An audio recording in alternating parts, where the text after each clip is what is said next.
alaikum. My name is Kelly Jarrett. I'm the Associate Director for the Islamic Studies Center here at Duke. And on behalf of the Islamic Studies Center and WRAL and the Durham Public Libraries who've all organized this event, I would like to welcome you and to say how glad we are to see all of you here. This is a crowd that we're just absolutely thrilled to see. The program for the evening is we're going to watch a video and then have some questions. I'm going to turn it over to my colleague Julie Harbin, who's organized this event, and she'll go over some of the logistics with you. We are live streaming the event, so when we open it up for questions, we'll be standing over here with mics. We would like people to come and line up on the side to ask a question, because that way your question will be on the air and people will be able to hear it. And I would also ask if everyone has their cell phones, if you could turn the ringers off on your cell phones. That would also be a nice thing to do. So welcome, and I'm going to turn it over to Julie. Thank you.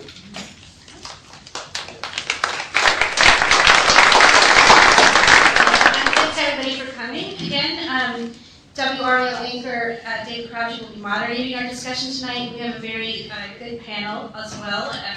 We have Duke's Muslim chaplain Abdullah Antepli. We have a local community member Amna Baloch. We have a UNC Chapel Hill Islamic Studies professor Carl Ernst, who will also be available to sign a couple of his books, including a new book called Islamophobia in America that's just been published. And we also have David Shanzer, the professor of the practice of public policy and director of the Triangle Center on Terrorism and Homeland Security here at Duke. So, as Kelly said, the entire event is being live streamed, and it's going to be live streamed on the Duke Islamic Studies YouTube channel as well as on WRAL's website. So you can see it either place. We would encourage this audience and our live streaming audience to tweet and ask questions at hashtag NCMuslims. And you can do that during the program, seeing the documentary, and also after the documentary. As Kelly might have said, probably none of you will be on camera, but if you will be asking questions, your audio will be picked up. So keep that in mind if you have questions from the audience. So with that, I'd like to turn the floor over to WRAL and David Crabtree, who's going to introduce the film.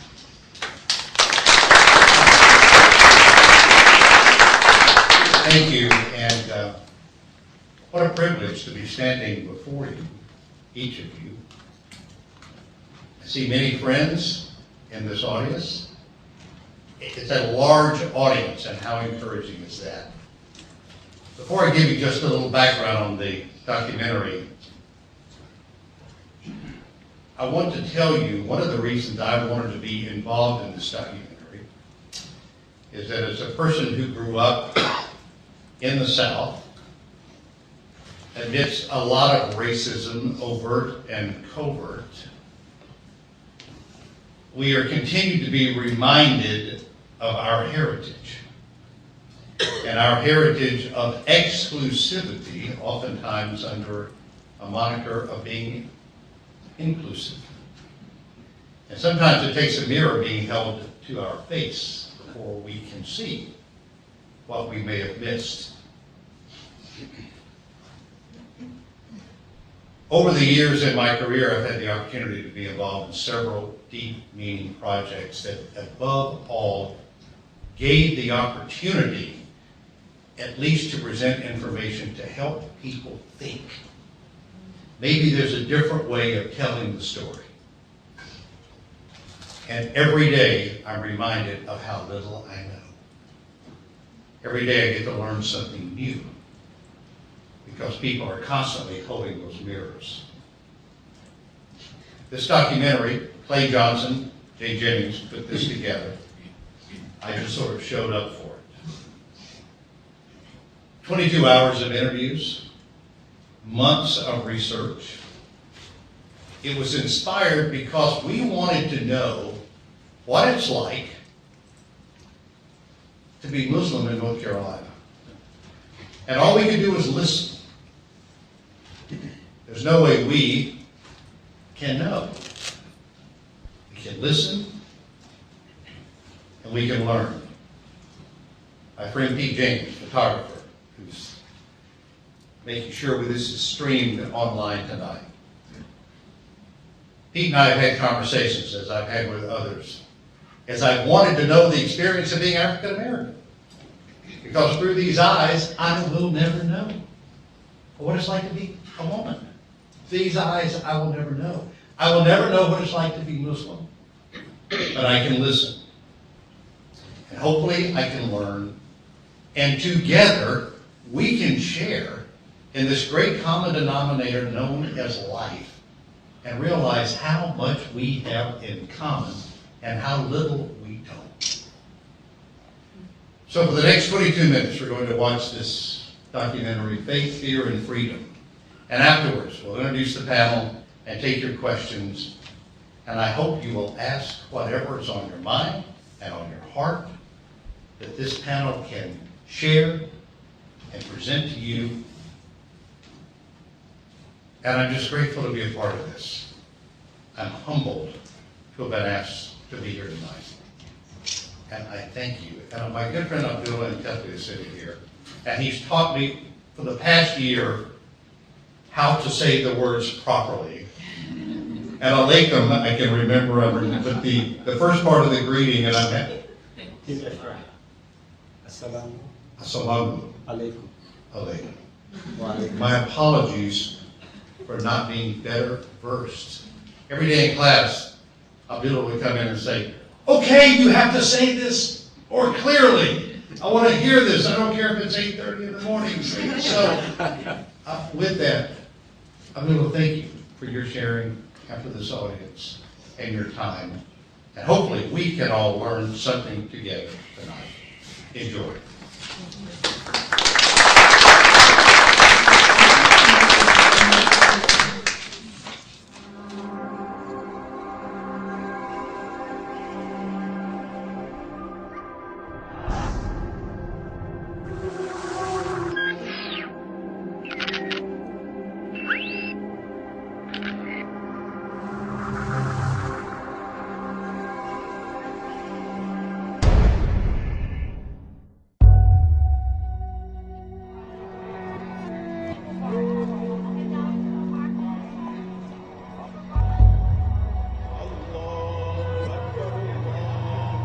Islam offers people God. We just represent our religion. We're a walking example. It's the core of my being. Islam is a religion between you and God.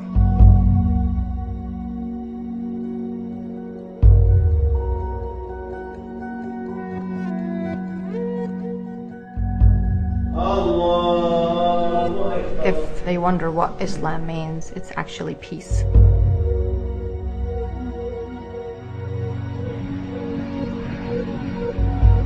We want to live our lives in peace. We want to go to work. We want to go to school.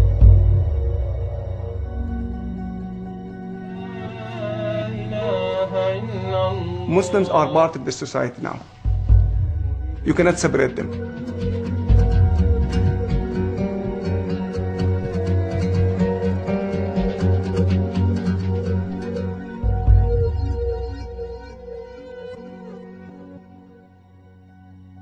To us, North Carolina is home. Tahir and Fida Abulawa are a very typical North Carolina family, working, raising children, and living in the suburbs. I mean, we have comfortable life, beautiful house, beautiful kids. I have a career that I've never dreamt of. My husband is successful. I mean, what else could I ask for? The Abulawas say their Islamic faith helps them make it all possible. Islam is actually a basic way of living, if you think about it. I mean, you open the Quran and it just teaches you how to live your life every day, so you cannot really separate it. You live it every single day of your life. The Abulawas are among an estimated 26,000 Muslims in North Carolina. That's only about 0.25% of the state's population, but a 30% increase in the number of Muslims in our state in a decade. We have the freedom of practicing our religion more than back home. So this is one of the reasons that we are here. The Abulawas immigrated from the Middle East in the late 1980s. They met as students at Wake Tech and got married. Fido went on to NC State. Just checking on you. Are you doing okay? She now works as an MRI technician at UNC hospitals. I wanted to get involved in healthcare. It's something about helping people and, that connection. We steam it for 15 minutes. Tahir went into the restaurant business. He owns the Baba Ganoush Middle Eastern Eatery at Triangle Town Center. Thank you. The Abalawas settled in Cary. It's conservative. It's somewhere where we want to raise our kids. Their children are 17-year-old Khalid, 13-year-old Noor, and 10-year-old Hamza. Hamza remembers making his first friend in his neighborhood. We were playing hockey when I first came in, then he smacked me with the ball into my nose. And then right after that, we became friends. I don't know why. I teach my kids to be part of the society, to interact with their neighbors, with their friends. They go to school here. They learn about the American history. We're just like anybody else. Start right here. Hamza and Noor attended a private K-8 Muslim school in Raleigh. Khalid goes to Holly Springs High School. He says he's one of about 16 Muslims in a school of 2,300 students. It's tough, but then again, we do fit in. We're not that much different. We're normal students in the classroom. Raising a kid in America in general is a challenge. And I think it's more challenge to raise a Muslim kid in America. Like everything was ahead of schedule. Rules like not being able to date or eat pork are a challenge, and so are the questions. Sometimes they get asked, where are you from? And they're like, we're from here. And no, really, where are you from? And, people don't get it. Like, we're from here. Here you go. No one really cared much about the Abalawas being Muslim until 9/11. Oh my God, another plane has just hit. It hit another building, flew right into the middle of it. We immediately became suspects as soon as 9/11 happened. All of us. We felt like our religion, our beliefs, our culture was questioned. Like, why do you believe that way? Why do you pray 5 times a day? Why do you act this way? And I felt like it wasn't anybody's business. I don't go ask my neighbor, why do you go to church on Sunday? You do have people who give you the comments like terrorist and what are you doing here? These looks, these stirs, and some comments like go home, go back home, terrorist, or something. And I will stop them. I was like, you need to talk to me. Come here, meet me, talk to me, know me, get to know me before you judge me. I had nothing to do with whatever happened on September 11. Don't group me, don't label me, it's not right. That happened to Fida soon after the attacks while shopping with her son Khalid, who was just 6 years old. And I had to explain to him, why she told me go home, because for him, this is home.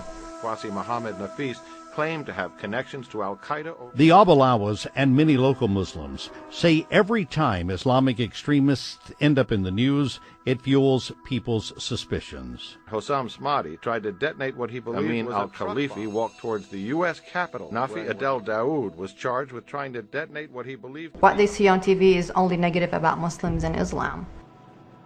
You say a Muslim, it's like you're saying I'm terrorist. And that's the misconception. People are not taking the time to learn or educate themselves about Islam.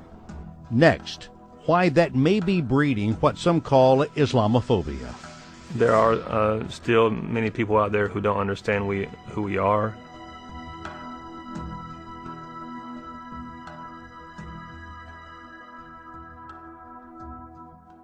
And there's, you can see, perhaps the second tower, the front tower, the top portion of which is collapsing.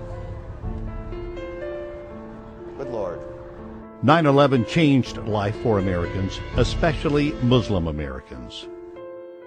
Because I'm a woman who grew up in the Middle East, but wasn't Muslim. Janan Reed is of Libyan descent and is a Christian.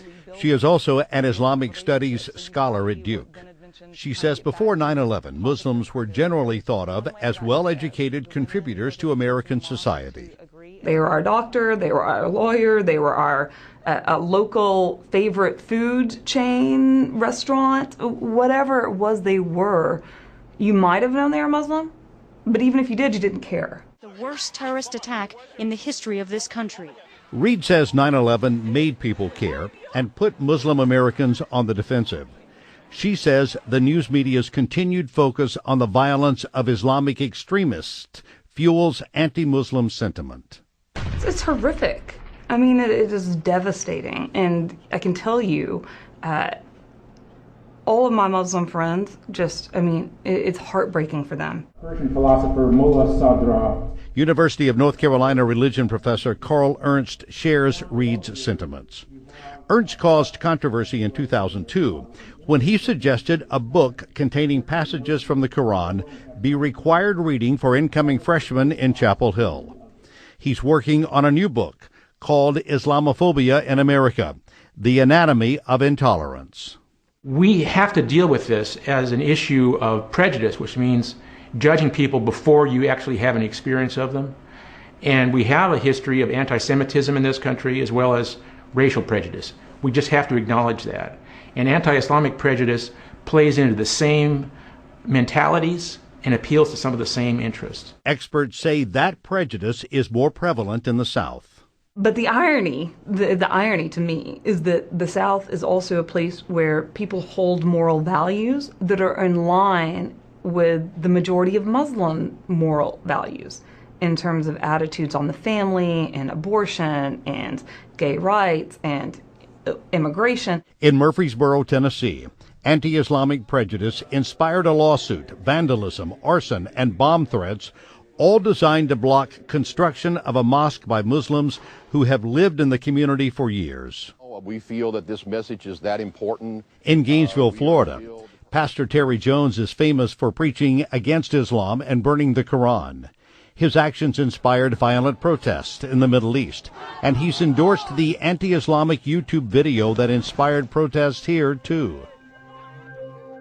In North Carolina, the Southern Poverty Law Center has identified one anti-Islamic group called the Christian Phalange. It's based in Newton. Its website calls Islam the enemy of Western civilization and says, like it or not, the United States is a Christian country. It pictures a man named Patricio Bridges as its national director and founder. 2 phone numbers we found for Bridges were out of service. A Google profile lists his employer as Griffiths Security at Hickory. The company says he no longer works there. The Christian Phalange's only listed contact information is a Newton post office box.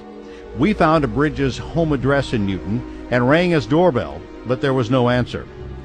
Bridges' next-door neighbor in his duplex apartment told us he was home, but is a recluse who would not answer the door. He never answers his door. The window on Bridges' door is covered with a Confederate battle flag. A sign on it says anyone coming through the door would be killed. The growing radicalism is actually coming from the far right since Obama has been president. Jabril Huff is the spokesperson for the Islamic Center in his hometown of Charlotte. He converted from Christianity to Islam in 1991. He says he's faced discrimination as a Muslim, including harassment on the job. There were people in management who told me I might be living in the wrong country. Harassment also came in the form of a letter sent to his mosque in April. It went to other mosques in the state, too. The letter repeatedly uses the N-word to refer to Muslims with modifiers like sand and jungle. I said this is a page right out of the Klan's playbook. The letter states Islam is purely evil and needs to be scrubbed from the face of the earth. It accuses the Prophet Muhammad of being an evil mental case and a pedophile. It spells prophet P-R-O-F-I-T. The writer claims to be a part of a group vowing to suppress Muslims and claims to have no problem killing Muslims legally if they try to retaliate. It was clearly an open threat. Huff reported the letter to the police and the FBI. The letter bears the signature of a woman who claims to have no involvement. There have been no arrests in the case. We contacted the FBI and it followed its standard protocol. The Bureau wouldn't say whether it's even investigating the threat and declined to talk with us about how it even handles such cases. Huff is disappointed the FBI or police haven't arrested anyone and that he's heard no more from them. He feels like his congregation is on its own. We're more vigilant, we're more aware of what's going on, and we are keeping our eyes and ears open. Huff says the letters reveal the same kind of hatred blacks faced during the civil rights movement. I think it's ignorance, it's fear, it's the fear of a changing America. Nasik Majid agrees. He's a Raleigh native who grew up during the days of racial segregation. And we can look back and say, how stupid, relatively to where we've progressed to today. Majid progressed pretty far himself. After graduating from Lincoln High School, he earned a bachelor's and master's degrees from North Carolina A&T. He then served his country in Vietnam as a decorated combat pilot flying B-52 bombers. It's quite an education being shot at. Majid became a businessman in Charlotte and served 4 terms on the Charlotte City Council. We'll be sending the wrong signal. I always made my oath on the Quran. That's because Majid, who was born Clarence Hayes, converted to Islam after the war. It's the core of my being. Islam is the second largest religion in the world next to Christianity. Islam, Christianity, and Judaism are known as Abrahamic religions because they all trace their origin back to the Hebrew Bible and its stated covenant between God and the prophet Abraham. Muslims see Jesus and Moses as forefathers to Islam and its prophet Muhammad. Jews and Christians have not officially recognized Muhammad as a prophet, so that's where the basic difference lies. There are a few differences in how Muslims see God and Jesus, but most of the core principles and how people should conduct their lives in all 3 religions are the same. Muslims obviously have a code of conduct which is very much in line with many of the other Abrahamic faiths. What are our hearts like? The code includes respecting other religions, doing good for others, and forbids killing others except in self-defense. It says if you harm one, it's like you harm the whole humanity. And if you save the life of one, it's like you save the life of the whole humanity. But the recent convictions of 7 Raleigh area Muslims for plotting terrorist attacks raises doubts among some of the non-Muslims. The radicalization of Muslims here in our own country is a very serious threat. Not only is it a setback for us in our work reaching out to the community beyond the Muslim community, but it's a setback for us as a community because we feel fractured. Fractured because some local Muslims want nothing to do with the convicted men, while others question their guilt. I truly believe in my heart that he is innocent. They set him up. But all of them know the impact of the media attention. They feel like they are under a microscope, which does not apply to almost any other group of people in the world. And it's tough. Haisin Sharifi is acting as his own attorney, but the judge said he lapsed into preaching. Haisin Sharifi made it tougher. A federal jury convicted him in a related plot to kill federal witnesses in the Raleigh terror case. He says, I represent Allah. We are enemies, not friends, until you worship Allah alone. Sharifi read religious verses in Arabic and said he was fighting for Allah just before a jury convicted him. Allah is the Arabic word for God. Everyone uses rhetorical justifications to make their objectives sound more honorable. The Ku Klux Klan did the same thing. It often cloaked itself in God and Christianity, even though it committed bombings and lynchings. But it's nothing Christian about that. And Muslims like Majid say there's nothing Islamic about people committing terrorism in the name of Islam.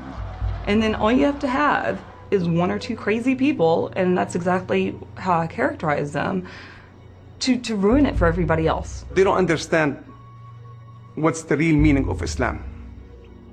They twist everything for their own benefits, like any other extremist in any other religion or any other country. X is negative 3. A concept that even Fida and Tahir's 13-year-old daughter understands. You know, people do things, and it's not because of their religion. It's because of who they are. And if they're not good people, it's not their religion that made them a bad person. It's themselves, and maybe it's what they grew up with. But it's not the religion that made them a bad person. What I know from research is that the violent extremists are the least knowledgeable about Islam. They know the least about the religion. They don't really know much about it at all. Reed and other experts say it's important to consider the numbers. There are an estimated 2.6 million Muslims in the U.S. Since 9/11, only 200 have been arrested in connection with terror plots. And for the most part, a vast majority of those 200 people have been arrested before they could even get to the later stages of their plots. I think that most Muslims who adhere to an ethical version of their understanding of Islam are horrified. In fact, we know from the statistics that the vast majority of Muslims do not approve of extremist tactics. What kind of Muslim are we? Many local Muslims say understanding that is the first step to understanding them. Read about Islam. Know more about Muslims. His name himself is Allah. Next, how some Muslims are reaching out so others can know and understand them. People need to know us before they judge us.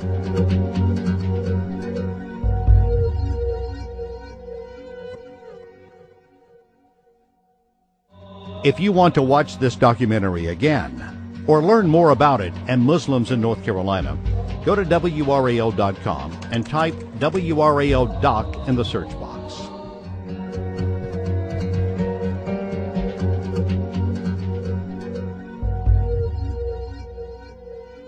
And who is Allah? Very quickly now, okay? Allah is an Arabic word used for God. Fiaz Fareed is speaking to a group visiting the Raleigh Islamic Center. He says he tries to teach people about Muslims and Islam almost.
Listing that says documentaries. If you click that, you will find this documentary, and I urge you, if you haven't seen it before, to watch that third segment, because it sort of ties all of this together about the meaningful relationships that we have.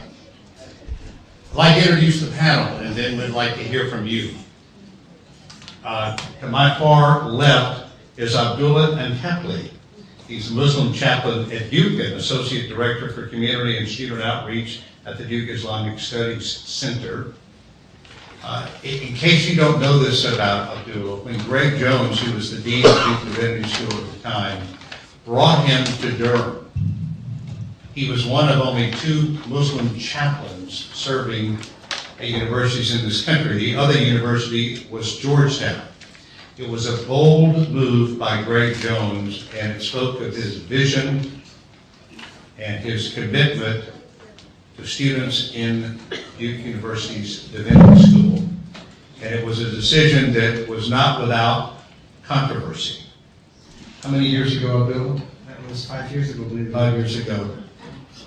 It's been our great gift to have you in this community, and we're glad you're here. To my immediate left is David Shanza, the Associate Professor of the Practice for Public Policy at Duke and the Director of the Triangle Center on Terrorism and Homeland Security. On my far right, you saw Dr. Carl Ernst in the documentary.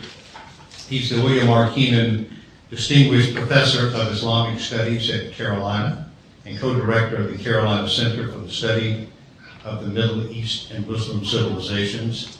And again, he has finished the book you were writing on at the time of the documentary. I believe we have a few copies out in the lobby. Special price on that. Right? Exactly. And to my immediate right is Anna Baloch. Baloch, my apologies for that. A local community member and recent Carolina graduate who was active in interfaith collaborations through Carolina's Muslim Student Association. A wonderful panel that is eager to talk with you. So before any comments from me or asking questions from the audience. Anyone has questions?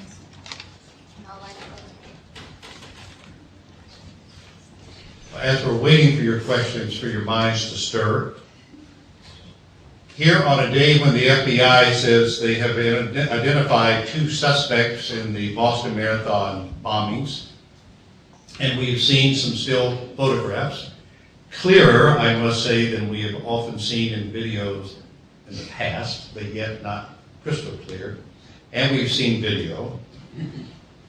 Abdullah, you mentioned to me earlier that your computer was inundated with dozens of emails within minutes. If you would share with us the tenor of those emails and what that represents. Sure.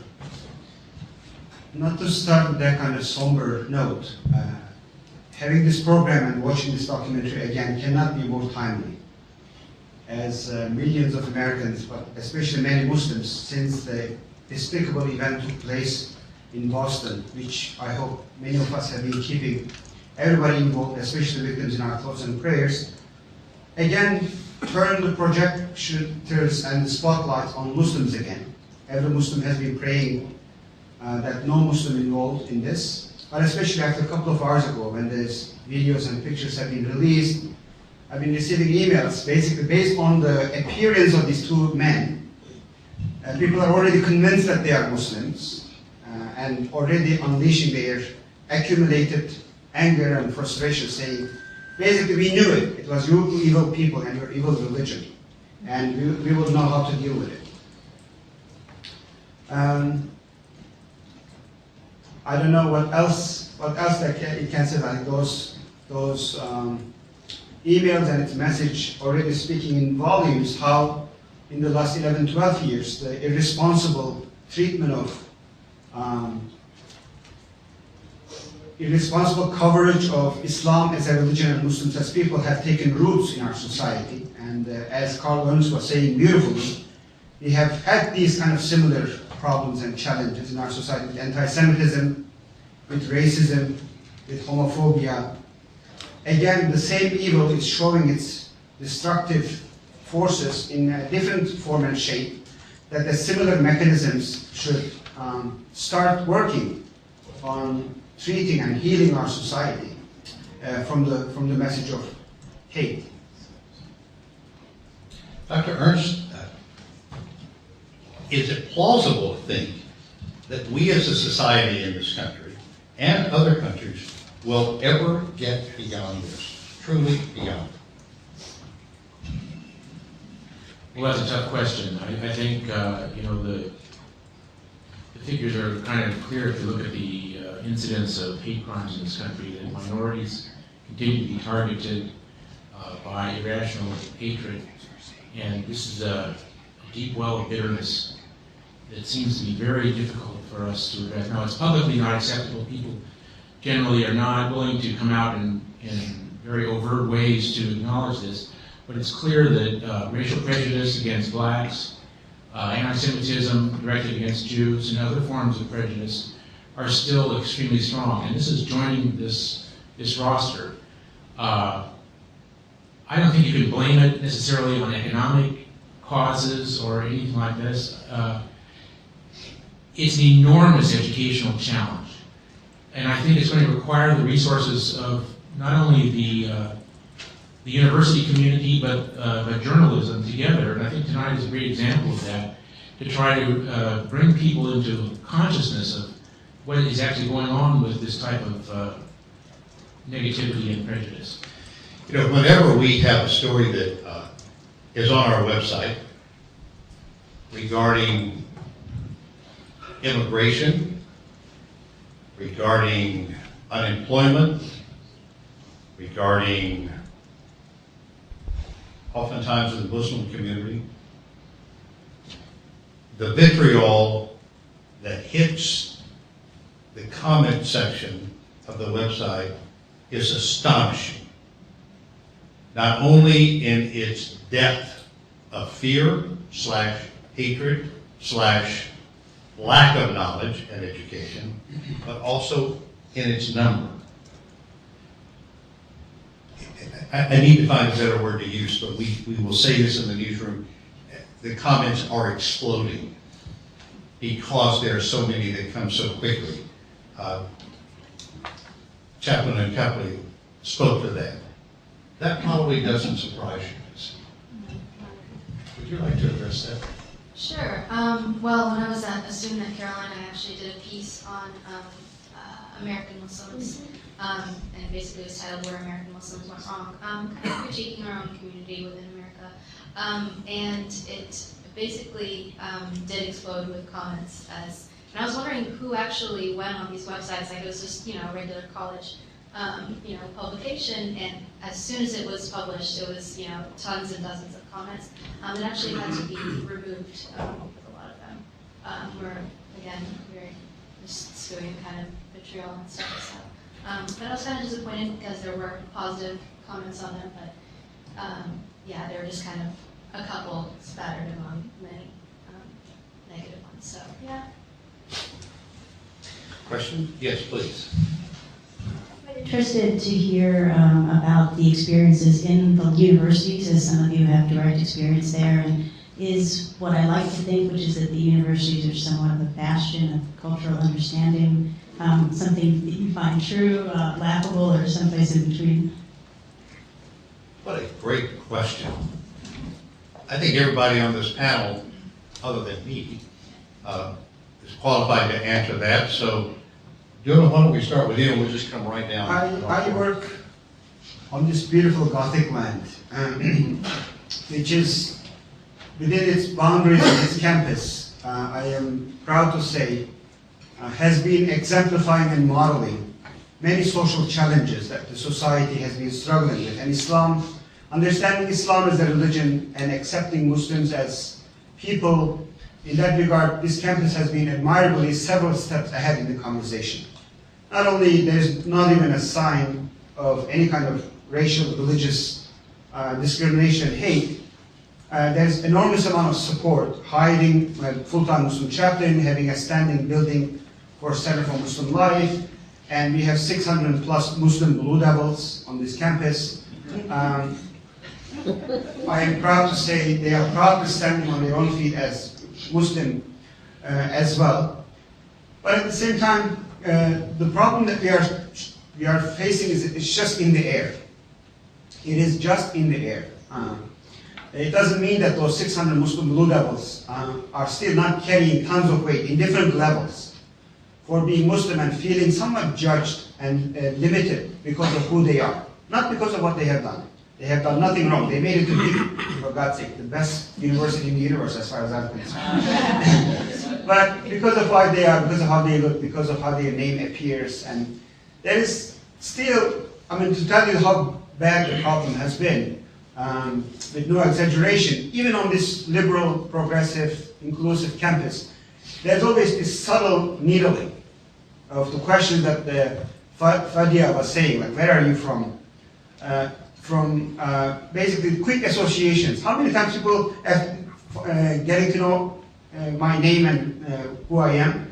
It's really interesting. Sometimes within a minute or 10 days or 2 days, they somehow have to feel the urge to say, oh, I had a nephew in New York on 9/11. Or giving some sort of a signal that I'm somehow foreign, somehow my presence needs to be questioned, consciously or unconsciously. But there are some colleges, the situation is a lot worse. There are some university colleges. I don't know, what was it like at North Carolina? Okay, I'll go first. So being a student at North Carolina was actually very, I think I agree somewhat with what the questioner was asking. Basically, universities are often a couple steps ahead of kind of general opinion. So I never really, I think I felt more kind of slight insidious effects of it, but never overt. I think there was one incident when I actually didn't show up to class because I was very ill, and my teacher actually emailed me and said, I think you didn't show up to class today because we were going to discuss the veil. Basically, I think there was also like just assumption that I couldn't deal with my own bias in college. So there was always kind of just a higher level, kind of more insidious kind of, are you examining yourself? But I've never really experienced it overtly on the campus at all. I think, university campuses kind of have that tradition of being, are we not there yet? Are we not, in a post-racial society? Or are we not in a post-prejudicial society towards Muslims either? Unfortunately, we're not. But yeah, I think UNC is kind of an idyllic area as well. It's kind of a little bit disconnected from the community at large in terms of its the political kind of norms and everything there. So it was just a different experience. May I ask how you responded to your professor? I just explained that I was ill, and I actually don't, and that I don't avoid kind of questions about that, and I actually kind of embrace them, and I really enjoy talking about that. So yeah, and I later left the class. But, yeah. David Chen. Well, it's been a hard week for everybody, and I've been trying to think about what I wanted to say to this audience. And first of all, I've been interested in having this conversation with Carl. Really, is that I never use the term Islamophobia because I feel like that means a fear of Islam, and I think people are afraid of things they don't understand. And I think it's true that a lot of Americans are afraid of Islam. And for them, Islam is a lot of different things. They know it's maybe their neighbor down the street, but it's a lot of things they see that they don't like abroad, whether it's Osama bin Laden, or whether it's Iran, or whether it's terrorism in the Middle East. And people are fearful. And maybe it's okay to be a little bit afraid of something you don't understand or things you see that are far away.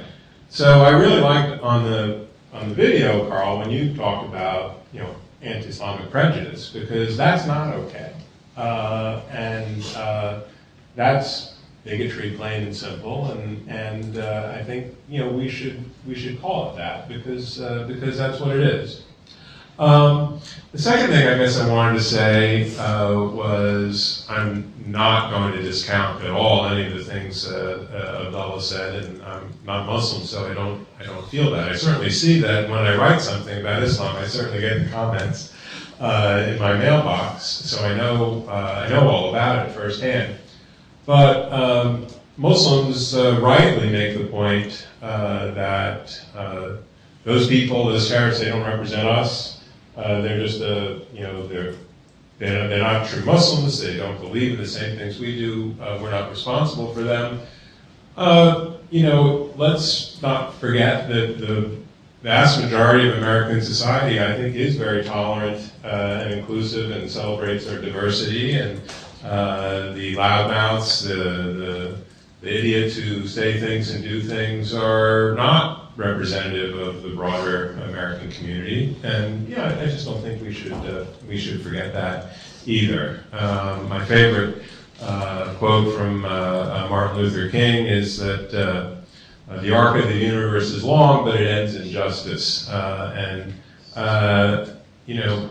Immigrants, racial minorities, religious minorities have faced a lot of discrimination and continue to, but ultimately things have improved in certain areas, and We're a society that has a lot of flaws, but we have a lot of good about us too. We shouldn't forget about that. You know, trying to remember, either 18 or 19 years ago today, an American named Timothy McVeigh parked a Ryder van in front of the federal office building in Oklahoma City. And we as Americans could look at this once we knew who was responsible, and his co-conspirator, I think, was Terry Nichols. And it was easy for us to say, my gosh, this is fringe, these people were insane on what they're doing, and distance ourselves.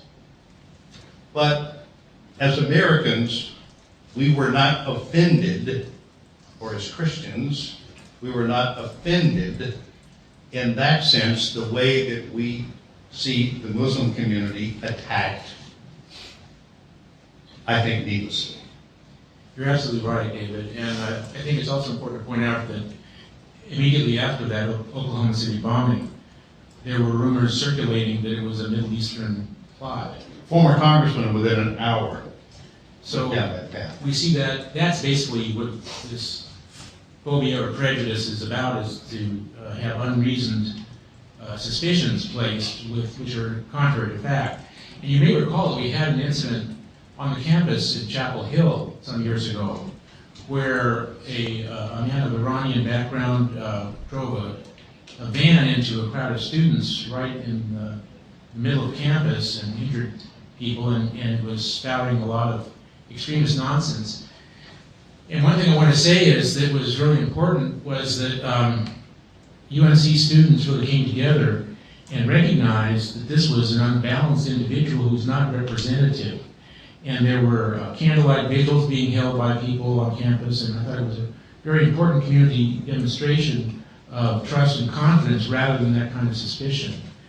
One of the real problems we're facing is this is not simply a generalized kind of sentiment that simply circulates on its own, but there are also extremely well-organized groups that are fomenting this with a lot of money and who are placing advertisements and running big websites and encouraging this in a political framework. And frankly, this is also unfortunately appearing in disturbing ways in police and military environments.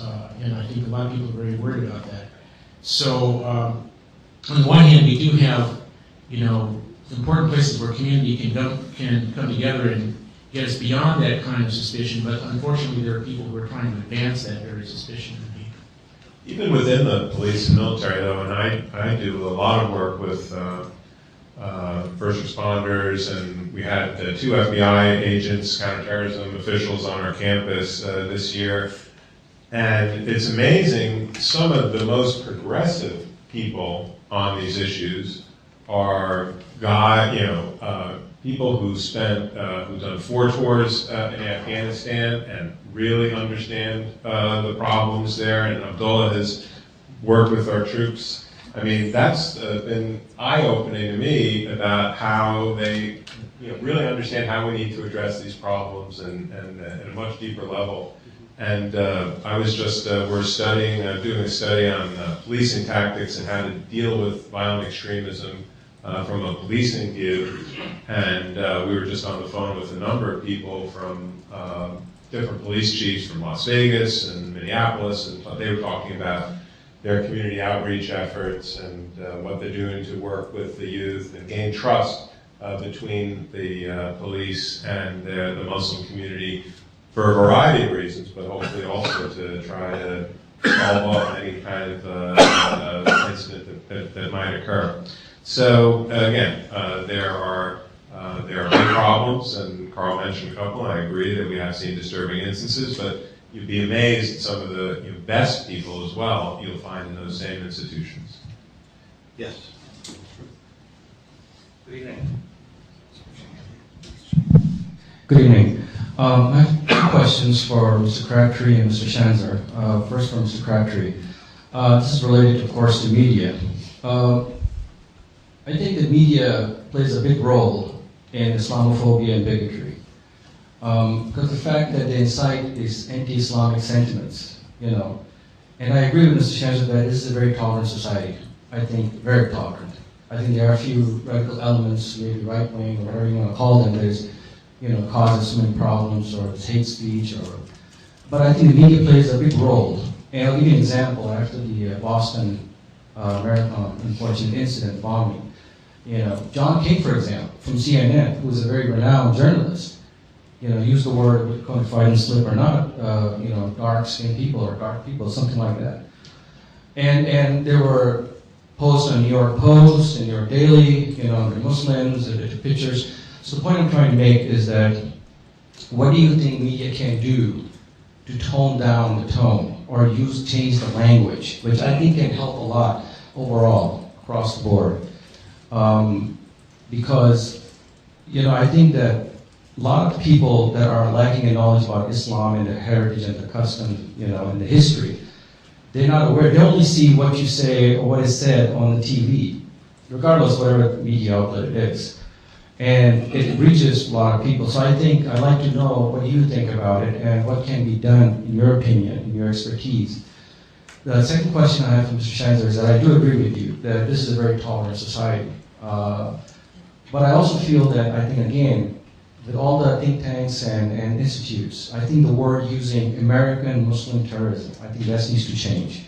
Because entirety, terrorism is terrorism regardless. It doesn't have ethnicity, it doesn't have religion. Anybody who's religious, especially any religion, or following Abrahamic faith, of course, will not do such a heinous act. So I think that a lot of Muslims feel very uncomfortable and that the word Islam or Muslim American terrorism is used, because as history knows that the Oklahoma City bombing or the '96 Olympics bombing, they were not Muslims.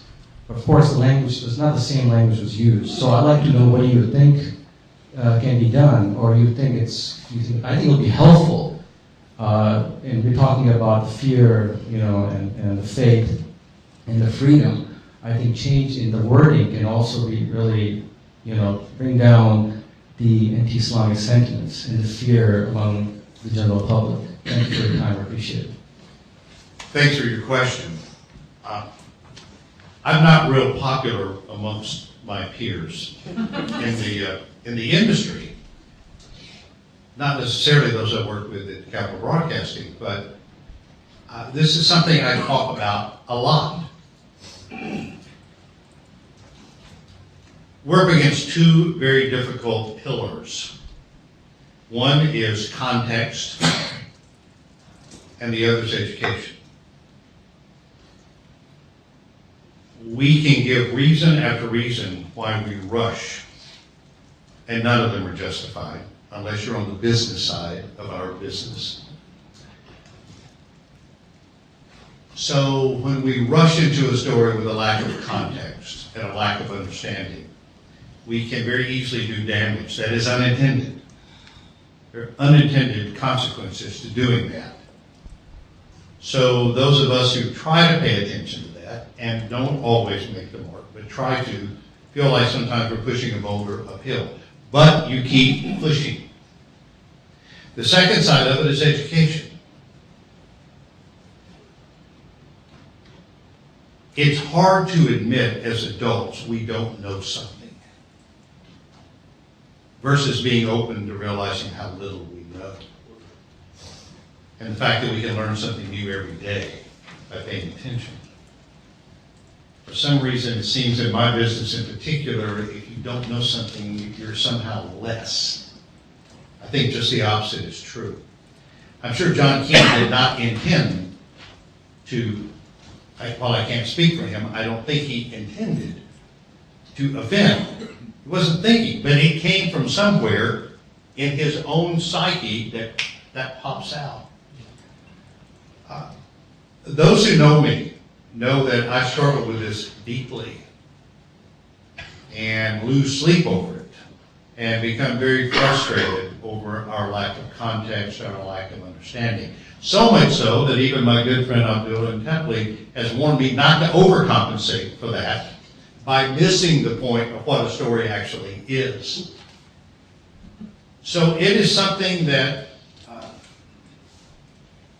you just have to continue to try to educate not only those with whom you work, but also, as I mentioned earlier, looking in that mirror and saying, what else is there for me to learn? Now, having said all of that is this long preamble, I ask you, and I ask others, whether it's an issue of this, I ask it of politicians and elected officials, I ask it of school teachers, I ask it of plumbers, I ask it of anybody in the world, no matter what they're doing, to hold our feet to the fire when we miss the point of the story.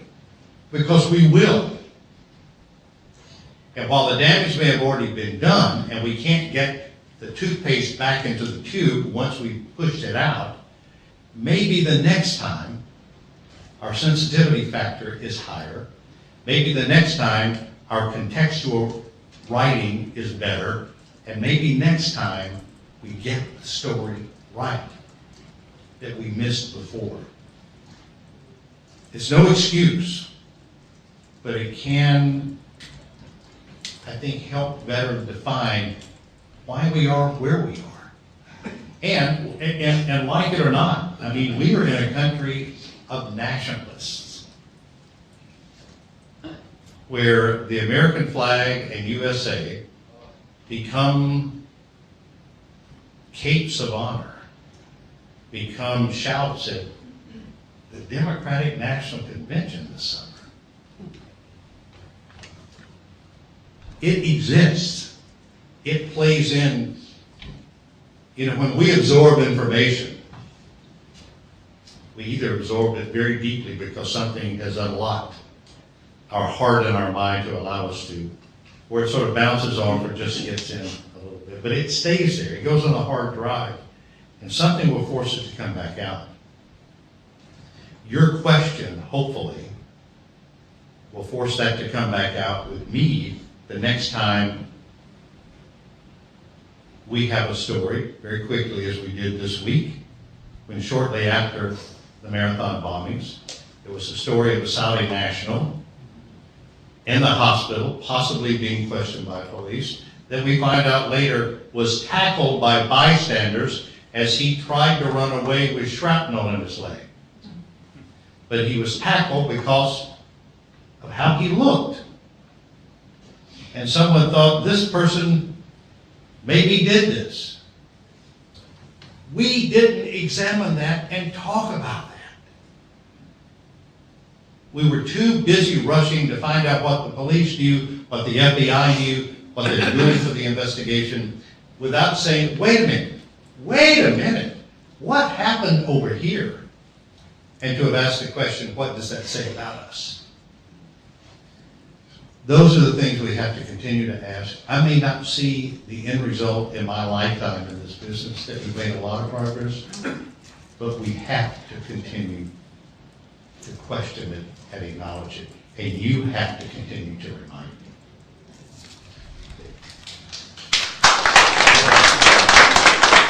I think this is as good a time as any also to thank WRAL for creating this documentary and for David for coming to this event, and because it is educational. I hesitate to guess WRAL didn't make a lot of money on the documentary. They put a lot of effort. It's a beautiful piece of work, and it's a real contribution to our community and to education. So thank you for that, David. I want to make one quick comment on what David was talking about in the events of this week. I think what we're seeing, a little bit of it, is some of the fraying in journalism, a lot of economic pressure on journalism, and this is one of the first crises of the Twitter world. And it's they're not only competing against the other TV stations, but there's a whole universe that is responding to things in 140 characters, and some of it could be right, but most of it is wrong. And, they get somebody that says, well, somebody is Twittering so-and-so. And that all of a sudden, that somebody Twittered it becomes news. And how do you deal with that? And how do you deal with it really quickly? And, I think we're, journalism showing some fraying because, they just don't have the time they get one source. Somebody says, we have someone in custody. Well, somebody went on the air with that one source. That one source was wrong. In decades past, they could have had a time to check for a second source and a third source and make sure it was right. They didn't have that. So I have a lot of sympathy for the people in the media. Doesn't excuse them for being wrong or for being biased in any way, but it's a tough job. On my point, the question, until 10 seconds from now, the words Islamic terrorism never uttered from my lips, because I believe terrorism is un-Islamic. And it's never, those two words have never appeared in anything that I've written. Now, we have discussed terrorism by Muslim Americans because there are some Muslim Americans who have engaged in terrorism, and that is unfortunate. Every time I speak about it, I place that in context, the small numbers compared to both the numbers of Muslims and the other kinds of violence that we see in society. We have about 14,000 to 15,000 murders in the United States. And since 9/11, there have been 17 people killed in incidences by Muslim Americans that are some sort of terrorist violence. So I always place that in that kind of context. 1.7 people per year compared to 14,000 murders. So if we had that much attention to every murder as we do to these kind of incidents, there wouldn't be enough time on David Show to do much of anything else. So the question about lexicon is one that I and others have been struggling with. How do you talk about this? How do you talk about this in public? So I'm using the term Al-Qaeda-inspired terrorism to refer to what you refer to as, didn't want to say Islamic terrorism or terrorism by Muslim Americans. That's the thing I find the easiest to talk about, and that's what I've been using, I think, the last 3 or 4 years.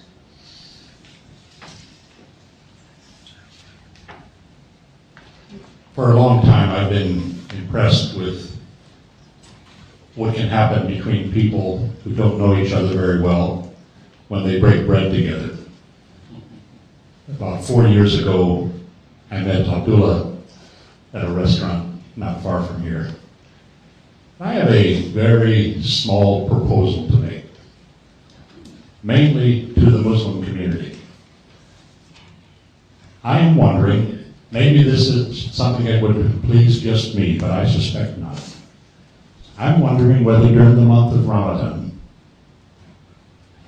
Muslim families might consider inviting into their homes in the evening, when the party starts,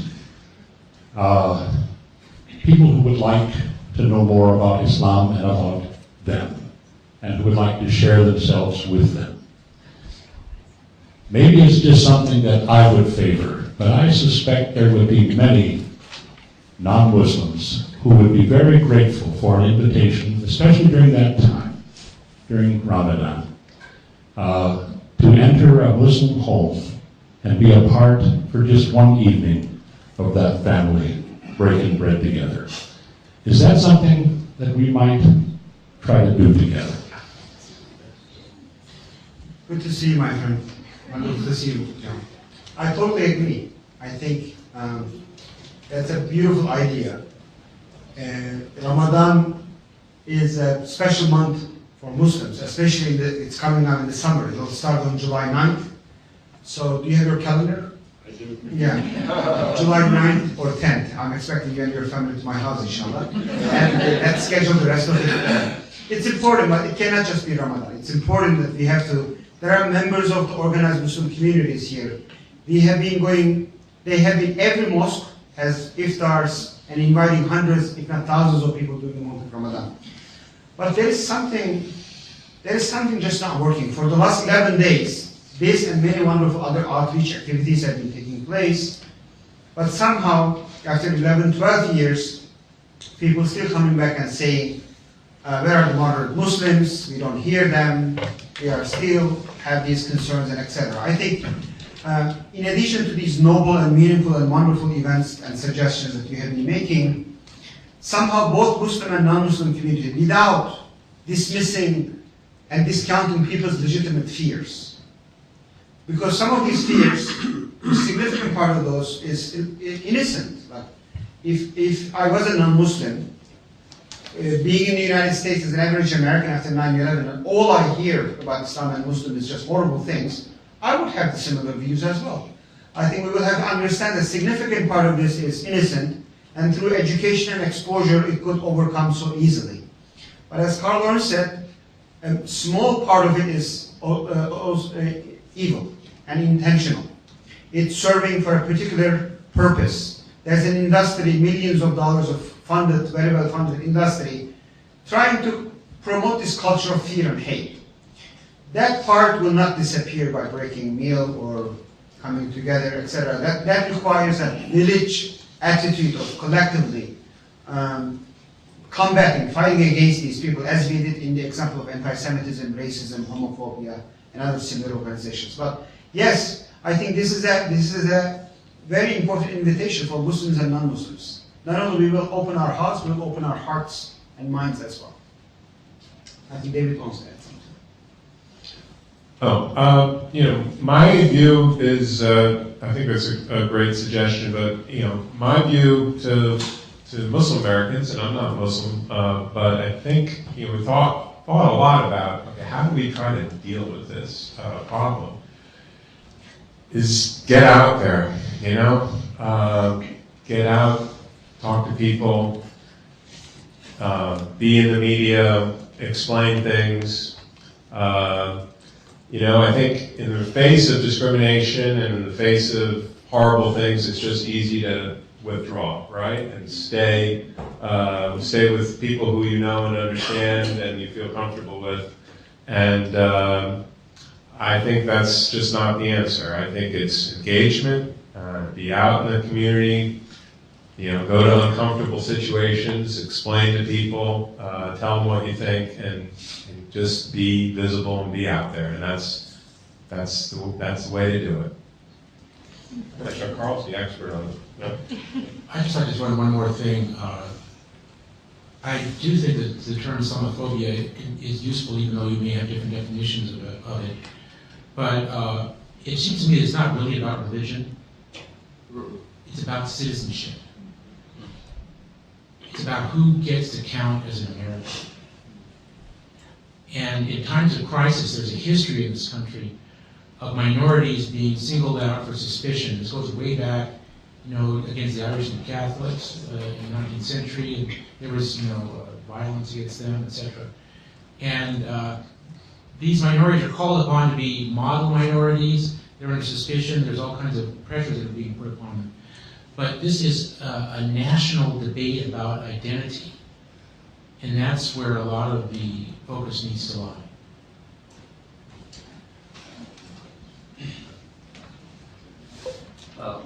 I have a question and a brief comment that leads up to the question. My question is, where are the Christian churches, conservative, evangelical, mainline, liberal, in all of this? The reason I ask that is because I'm a liberal Protestant campus minister at Duke, colleague and admirer of NAA, Imam, the Blue Devil Imam. And for the last number of years, I've been working with interfaith dialogue programs at Duke, deeply committed to this. My sister is a Muslim, I should say that. So I have another reason for wanting to do this. This semester, we just concluded a credit course on interfaith dialogue taught by 2 Muslim Duke students, women, who have taught this course, and I've been the advisor and the gopher and the resourcer. They're my boss, but I support the course and help get it organized. And we've dealt with stereotypes of all the religions, Islam, Christianity, Judaism, Buddhism, stereotypes. A small educational effort. We've talked about education tonight. Duke is a luxurious place. We have the luxury of being at Duke, which is you can do this kind of stuff. Lead up to my question. Where are the North Carolina Christian churches? Why aren't there more Christian leaders standing up, combating stereotypes, combating prejudice. Well, I know there have been some efforts in this regard, the North Carolina Conference of Churches, but every time there's something going on, why isn't there more organized Christian voices saying, stop it? It's just a question, maybe you have some answer to this, some insight into this that I don't have. There is no one in the panel. Oh, we have a deacon. He can talk about Christian community. But thank you for the question, Mark, because the previous question and answer sort of implies that somehow the solution is if Muslims can put their acts together, and if the responsibility relies on the shoulders of Muslim Americans to somehow educate 350 million people. The issue is so big, and it went on for the last 12 years so out of control, that I think the responsibility relies on every one of us, every single one of us, religious, not religious, that we have to, as we did in the past with similar challenges, we will have to put our acts together and pay attention to our prophetic voices and highlight the experience of those prophetic, religious, civic, political leaders, and combat this issue. I go to churches more than many Christians that I know. And if that, like, you cannot be saved except Jesus, I think I'll be saved, even in backgrounds. And it makes a difference. Visiting those churches, being in the presence of worshipers and engaging with Christian and Jewish communities, or in their houses of worship, that also is a huge educational opportunity. I hope many more houses of worship will welcome those rich encounters. I think we're making some progress. I will say this. We, in the Christian community, and I can only speak for myself and what I've seen, often speak of inclusivity. I talked about this earlier. And our inclusivity goes just so far. I mean, maybe our arms are out this wide, but they stop. And we will be inclusive as long as we have some common ground there somewhere, instead of being truly inclusive.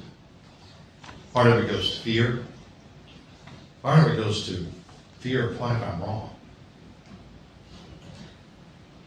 What if in my beliefs I've hung on to these things that have allowed me to still be discriminatory, even though I really didn't thought I was, but that little voice tells me I am, and I let go of that, then everything I've held on to forever could be wrong, could be different. I think whether it's the Catholic diocese opening up as they have to immigrants in a way no other group has. Whether it's even some of the fundamental Christian churches at least beginning to have people come in and speak to them about the issues. We're making progress. I think the progress is exceedingly and disgustingly slow. And part of it, again, it goes back to the question we had about media. It takes someone else to point out, where are you guys? You say love one another. We had a beautiful gospel reading today at the convocation, this past Sunday, of Jesus saying, feed my sheep. Had to say it 3 times to Peter, who he selected to build the church. Feed my sheep doesn't just mean feed my sheep. It means feed my sheep. Feeding that goes to everyone. So hopefully we're making progress. It's tough to get people to stand up in a pulpit and say what needs to be said. You know, I'm a non-stipendiary person that's a deacon in the Episcopal Church. I get in trouble because I don't have to worry about keeping the lights on.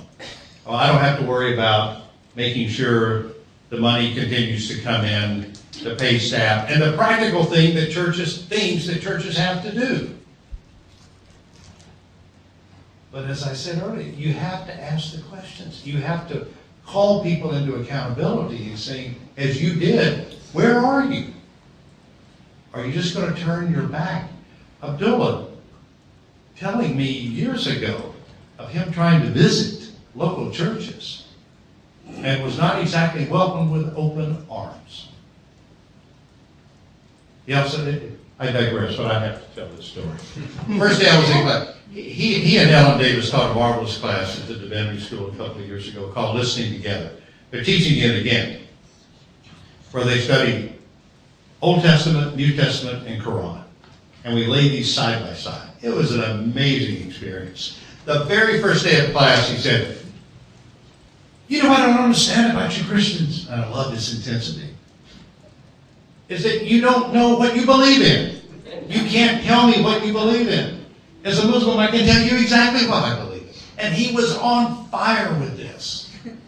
I never forgot that. I hope I never forget that, because you helped me be able to state what I believe. If we can't state it to each other, how in the world can we open the doors to other people? So, the questioner, we're making progress. We are making progress. It's Also, slow. I have a wonderful anecdote to share. When I first arrived to Duke, as you know, Duke Divinity School is a Methodist school. And one of the donors, it's significant, she basically she printed out my arrival story and wrote Wellesley, the founder of the Methodist Church. She wrote, "Wellesley's bones must be spinning in his brain." And then the response she received from the Divinity School was, "Yes, I'm sure he must be joyous. His bones must be spinning in his brain out of joy." And of course, she didn't mean. I heard from this lady a couple of weeks ago, and with an apology, and with a reconnection, an invitation. She and I will be meeting, inshallah, over the summer and having a conversation. She's revisiting her emotions and her decisions of my arrival to the campus. I think that's a tremendous amount of progress. We are making progress. I think the question should also be, where are the Jews?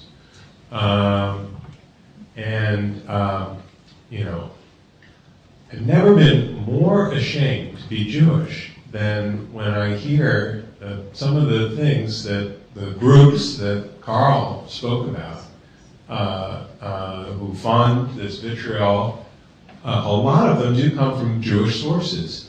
And, it took Fareed Zakaria to denounce the Anti-Defamation League for the bigoted things that they were saying about the Islamic Center near 9/11, the Ground Zero, to shame the Jews into looking at ourselves.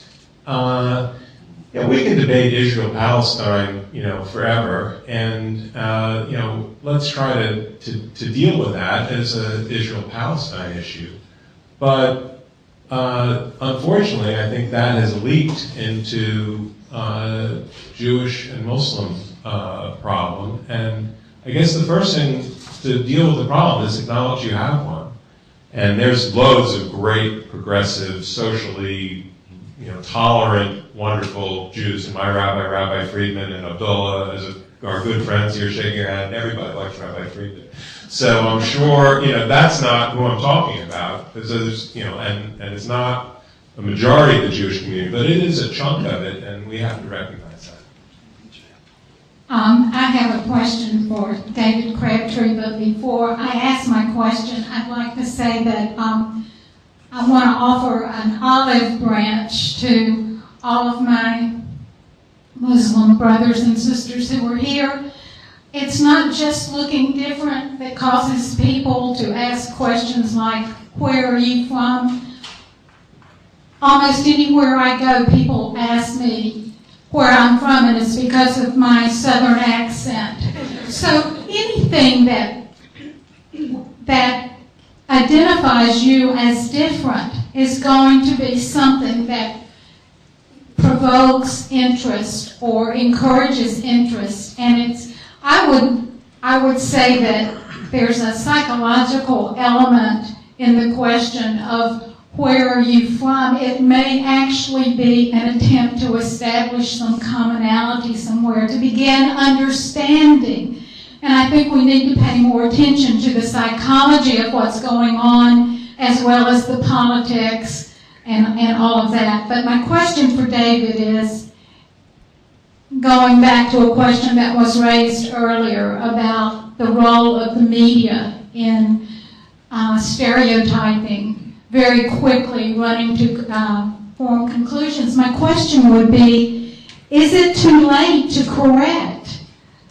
Is it too late, or can there be stories about what we're talking about tonight that correct it? Love the question. First, it's never too late. I think this documentary that we saw 2/3 of, anyway, tonight, it is a step in that direction of saying, you know, this is something we need to look at. We need to take a look at. So no, it's not too late. It's having dialogue like this. You know, how I wish I used to wish they would have dialogue like this, and there are 100,000 people here. And I realize, you know, change is literally one person at a time. So if there's anyone watching this online, or watched that documentary, or maybe someone in this room who tonight has thought, I see this a little differently now, then that helps break that stereotypical theme that is within each of us to a degree. To just stand back and say, I'm not so sure. In our case in media, is to look at verbiage. And you made me think tonight, Dave, about it's so easy to use different terms. They become part of not everyday language, but they become part of language of stories about these issues. To just not, you don't have to use that phrase. People will know what you're talking about. It's a wonderful question, but it's never too late. First of all, I want to say good evening to everyone. And my question is, it's not really a question. I want to touch upon a little bit on what Dr. Ernst was saying about nationalism or citizenship. It's not about Islam. Well, I know personally Muslims that are American from here. So it shouldn't be that way. I think we're being marginalized just because of the terminology used in the media. When we say Muslim American, I don't remember hearing Buddhist American or Jewish American or Christian American, for example. So this is just one thing I wanted to touch upon. And as far as the Muslims that are not originally from here, I just recently read a very interesting story that about a Jordanian that was coming into the country, and the customs looking at their, not the customs, who else looks at the passports? Immigration officer. The immigration officer was asking this gentleman, where do you love the most, Jordan or America? And they were just passing, time while they were, checking their paperwork. And it was very interesting. His answer was that Jordan is like my mother, and America is like my wife. So I love that answer because you're going to love both of them, right? But, the mother is where, if you need kindness and love and you need a hug from your mother, that is back home. But America here is your new love. And you cannot let go of either one of them. So I just wanted to just shed a little bit of light on how Muslim Americans, if I'm using it now, how Muslims from abroad that were not born here in America think of America. So next time that you do see a Muslim, whether he's from abroad or not, you should embrace them and know that they want to be here and they love this country. Thank you. Thank you.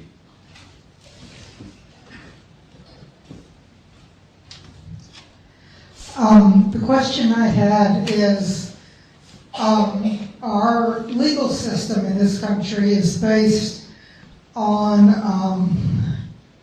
principles of building legal precedent and new cases being based on that. And I've heard mentioned Sharia law, and I don't really understand, but I have the idea that that is a different system in a way. And is there that cultural difference creating some of the friction, some of the issues in having us understand and relate more to each other? Let me say one thing about this. I think that there's been a lot of disinformation on this topic that has been systematically pushed in a distorting manner. In fact, the view has been put forward that Muslims are all part of a deep conspiracy to overthrow the government of the United States and impose something called Sharia law that will put all women into burqas. And that if any Muslim tells you something different, they're basically lying to you because they're part of this deep conspiracy. Now, if you believe this theory, I have a bridge in Brooklyn that I would like to sell you for a very low price. I mean, it is a paranoid fantasy. The thing is, and you know, others can comment on this, especially Abdullah, but Sharia basically is what tells Muslims how to pray, how to negotiate a marriage contract, how to do funeral rituals. And if that is outlawed, it's basically like outlawing Jewish ethical practices known as the halakha, and or the Roman Catholic Church's canon law. Now there is actually, this is private religious practice, and it doesn't have any conflict with American national law, but there have been legislative bills introduced into about 20 states scaring people to death that there's something called Sharia law that's going to overthrow the country, and it's extremely misleading. So I think this needs to be dismissed as a complete fantasy. Okay. I would love to talk a little bit more. It's in 2-3 minutes, explain the whole Sharia, the concept, but it's beautiful to summarize in Dr. Ernst. But what bothers me the most as an American citizen who fell in love with the system here, who came to this country because of its secular democracy, who came to this country to intentionally raise my children in a society based on civic society, freedom of speech, liberties, and etc. When I see this fear of unicorn, an non-existent threat, that also disappoints me for how a lot of Americans, their distrust of what they have. Their distrust of American society, our constitutional society, basically believing that somehow some Muslims will come. And in this country for the last 200 years, people are trying to establish Christian Sharia. And they couldn't. What makes anybody think that these Muslims who are more than 50% college educated, more than 35% graduate degree, living in suburban homes, somehow are using this American way of living to force the society to ride camels and live in tents and etc. I mean, it's really mind-boggling. It sort of shakes my trust in American society, American people's ability to understand and appreciate what they have. Sharia basically means ethical, moral conduct and the framework of Muslims, the way we live our lives, the way we try to be an ethical, moral people in the teachings, in the light of the teachings of the Quran and the Prophet Muhammad. But not to say, like every propaganda, every lie, successful ones, they cannot be entirely flat-out lies, right? Every propaganda or every this kind of destructive message based on partial truth. There is a partial truth of a legal system, judicial system, which Muslims have been developing for the last 1400 years in order to manage their way of living, not only in their devotional and personal spiritual life, but also in their collective life, in their governmental life, etc. But again, that legal system exists. But by all means, even that legal system is not a frozen rules and laws, basically thrown from the sky to Muhammad's lap, peace be upon him, 1400 years ago. It's very dynamic. And many of them do not even apply to our American system. If you want to know which country is the most Sharia compliant, if you want to know which country is civic society, there is a study. If you look at the moral ethical teachings of Sharia and basically apply these moral ethical teachings to countries to see in which country Sharia lives the most thrivingly, are Scandinavian countries, Finland, Norway. In America, our judicial system, our economic system, our social justice system is a lot more Sharia compliant than many Muslim majority societies. That's where overwhelming majority of Muslims who are living in the United States came to this country, to be able to live their religion, practice religion much more freely. One more question. Sure. I'm Brent Webb Mitchell. I got my PhD at University of North Carolina, Chapel Hill, and I worked at Duke University. And currently, I also want to represent tonight North Carolina Central University, which is the other great university that's not being represented tonight. My good friends Carl, and I call him my Turkish delight, have taught me much throughout the years. And I teach not only ethics, but I teach world religion at NCCU. My students taught me, by the way, that the institutions that are represented here tonight, they are the PWIs. They are the primarily white institutions, because I work at a historically black college university that represents, in large mass, the other. And what's been fun in teaching world religion at NCCU has been, we have been religious travelers. I have taken my students to the Hindu temple in Cary, Morrisville. Again, a first for many of my students who had never been to a Hindu temple before. We went to the Buddhist Retreat Center in Chapel Hill. Again, a first for many of my students. And my students not only include those who are Christian, but also those who are Muslim.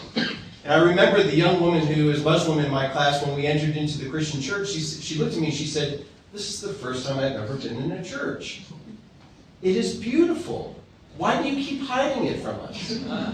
And I think what I've learned in being myself the minority, one of the minority members at NCCU, is this issue, and maybe talk about this a little bit, that keeps on being played out in all societies, and that is fear of the other. Because that's truly what we keep on bumping up against, is fear of the other. And I think that my students who have represented and are their forebears who have been marginalized as African Americans in a largely white society have lessons to teach us all this evening as we keep on remembering the stories and hearing the stories of oppression that are going on throughout the society.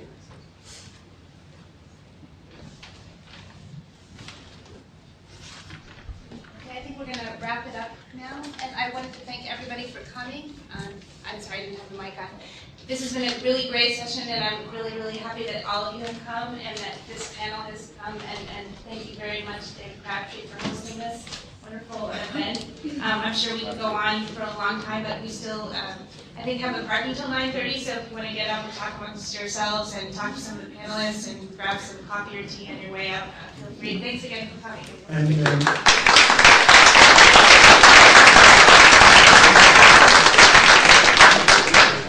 أفمن شرح الله صدره للإسلام فهو على نور من ربه فويل للقاسية قلوبهم من ذكر الله